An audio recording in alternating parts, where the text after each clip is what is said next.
Oh, hi, didn't see you there. Welcome to Escape 95. My name is Dan Labranson, aka Sadami, and I'm on my journey to becoming the best poker player in the world. If you want to follow that journey, if you want to learn how to beat the game of poker, smash that subscribe button and join the strongest poker community on the platform. Today we are gonna review a hilarious river bluff that I did just the other day, so let's just jump into the action. Boom! Alright, so here we are, guys. We have 10s in the cutoff. So first thing that I want to mention is that we got a very short stack here and another very short stack here, both are under 10 big blinds. So there would be an ICM disaster for us to go out in 5th place. Just have that in mind when we start reviewing this hand. We got a fold from the hijack. We got 10s, pretty obvious raise. We love the old 10 balls, getting a fold from the cutoff. Fairly like stationary player is calling in the small blind, and we're getting a call from the big.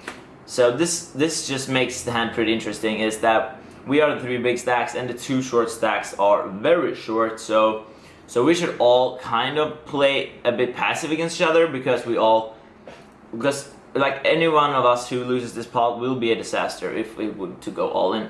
So yeah, let's just start. So we're getting a lead from this slightly fishy guy. Just a 1 big blind lead into a like 7 BB pot. We're getting a flat. We have a pretty easy flat here with 10s. What I want you guys to think about is that we have 10s, which are the best blockers we can have, to 10-9, which is the nuts, and also 9s obviously. But yeah, so we got like the best nuts blockers here, and we want to have to keep that in mind as this hand continues.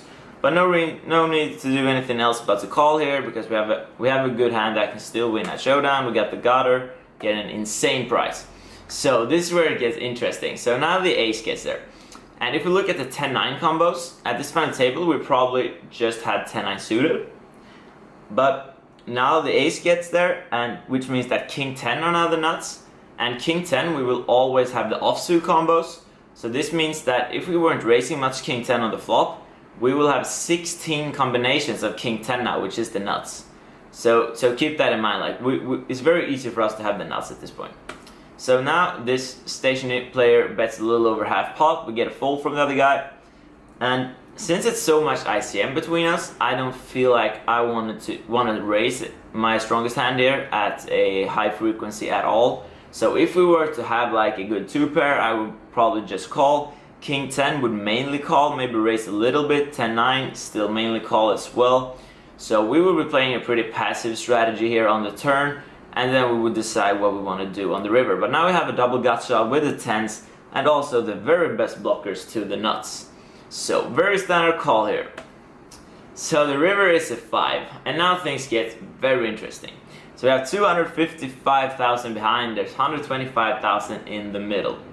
So this stationary fishy guy that I've been battling a bit with goes ahead and makes a pot bet. So he basically bets pots, and I just have exactly double that. So if I were to raise here, I would have to click him. So what combos can he have? Like, essentially, if he had the nuts, he would, like king 10 or 10-9, I think he would jam here fairly often, or supposed to be jamming fairly often. However, I don't think this specific guy has over jams in his range. So I still think that king 10 and 10-9 could be in his range. Other hands that he could do this with would be maybe queen jack, ace jack, ace 8. Pocket 8s would be like a hand that I could see doing this line at fairly high frequency.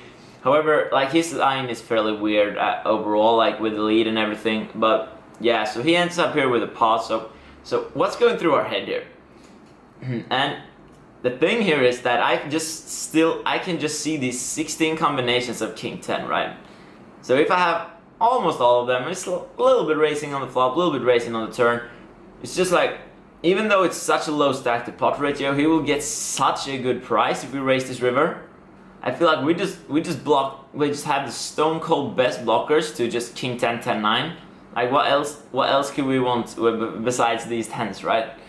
So I'm just the type of guy, you know, I can't help myself here. I don't care if it's ICM suicide, it's just a final table. I just feel like these will be the best blockers versus this type of player who I don't think will overjam king 10 ever. So blocking the 10-10 is very relevant. And he goes ahead and calls very quickly with the queen jack, and we go out in 5th place, which is such a dollar EV disaster that it's insane. So yeah, blew up that final table. Yeah, so we blew up that final table pretty huge.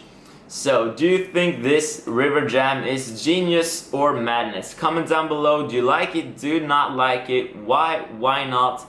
But as for me, I'm not gonna be the type of guy who doesn't have raised bluffs here. When it's so easy for me to have king 10, I'm just gonna pull the trigger. I don't care about ICM. But let me know what you guys think and keep grinding hard, keep making those bucks, and I'll see you guys next time.